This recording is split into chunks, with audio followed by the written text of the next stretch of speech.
understand, I don't want to get it wrong. I want Elon to stay as long as possible. Number one, I like him. Number two, he's doing a great job. Number three, he is a patriot. That's why he's doing this. And he's, it's very costly for him.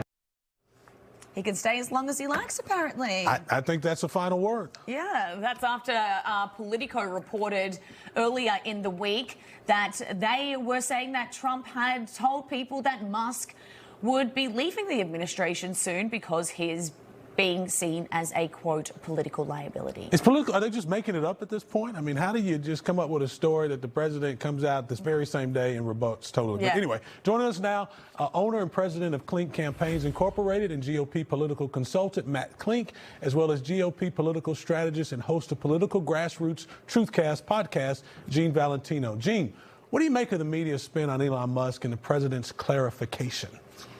Well, I liked his final comment that he can stay as long as he wants. I think there's a lot of noise out there.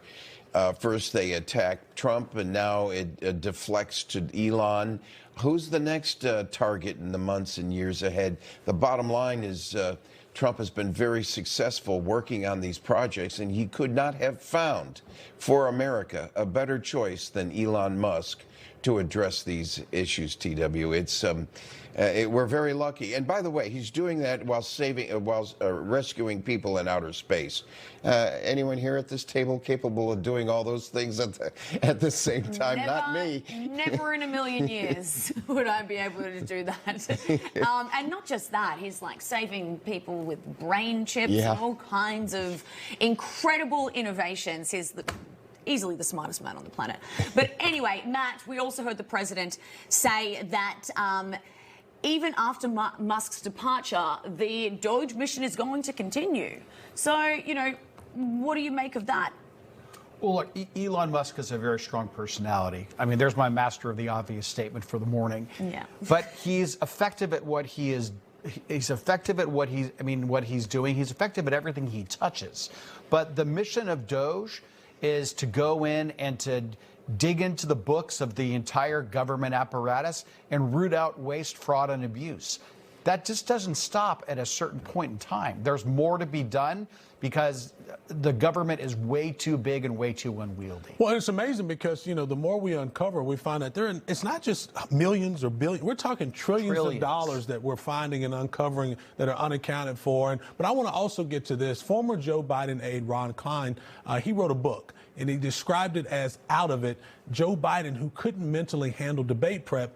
Biden apparently was not up to date on Donald Trump's latest talking points, fell asleep by the pool. He didn't understand his own argument on inflation and had nothing to say about a second term other than finish the job.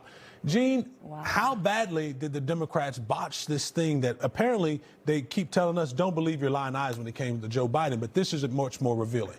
It's much more revealing, and here's the distinction. When I voted for Donald Trump and he lost to Joe Biden, I accepted the new president, Joe Biden. Wasn't pleased with it, but I accepted him as president. Would you say that the Democrats are reacting the same way?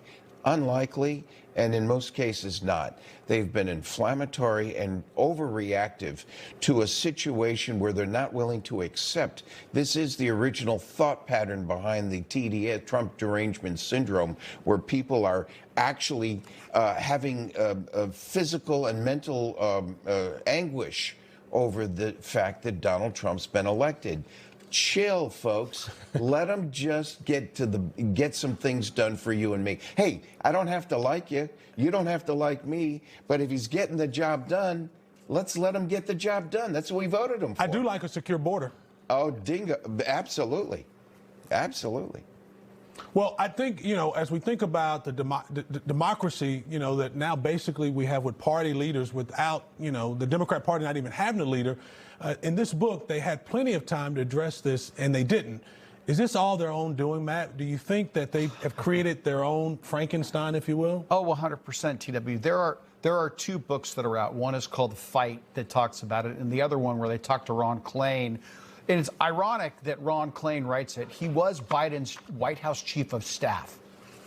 So he was effectively the president of the United States. And now he's criticizing his boss for not being all there.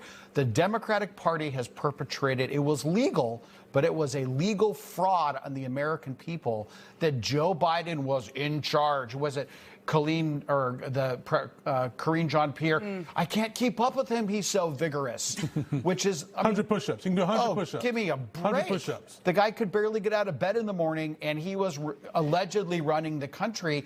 And now they wonder why the American people are skeptical about the Democratic Party brand.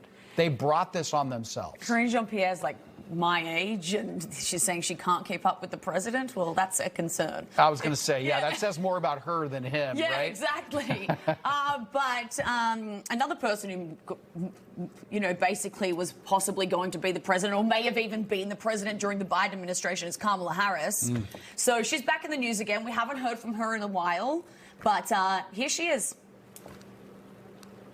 Because, there were many things that we knew would happen. Many things. I'm not here, so I told you so.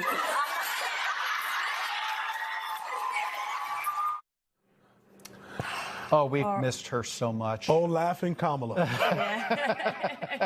What about you, Jane? Oh, boy, I don't know where to begin. I'm just so glad common sense is in place. I was having as much trouble following her rhetoric as I was trying to understand what the position was. Really, that's the issue.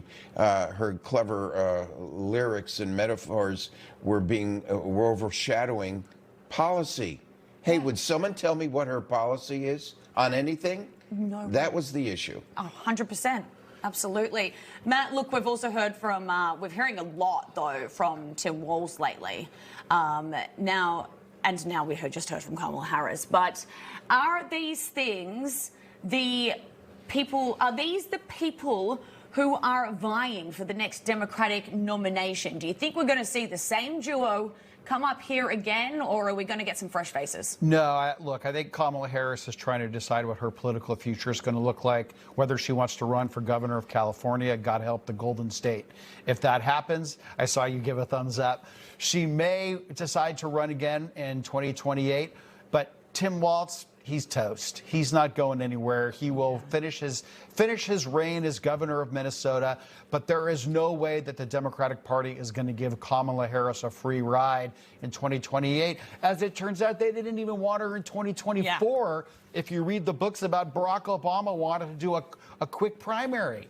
So, no, she was put in by convenience. Joe Biden screwed everybody over by endorsing her quickly, and the Democrats got what they paid for. The American people dodged the bullet on that one. There is no question. The fact that they didn't listen to Obama, who was a far more popular Democratic president than the one they elected next, is crazy. Yeah. The Republicans are hoping Kamala, AOC, and Jasmine Crockett. Bring them on. Bring them on. Bring them on, baby. Bring them on. Let's go. What a trio. Anyway, gentlemen, we do have to leave it there, but thank you so much for joining us. It's been a pleasure having you in studio. Our pleasure. And hope you come join us again.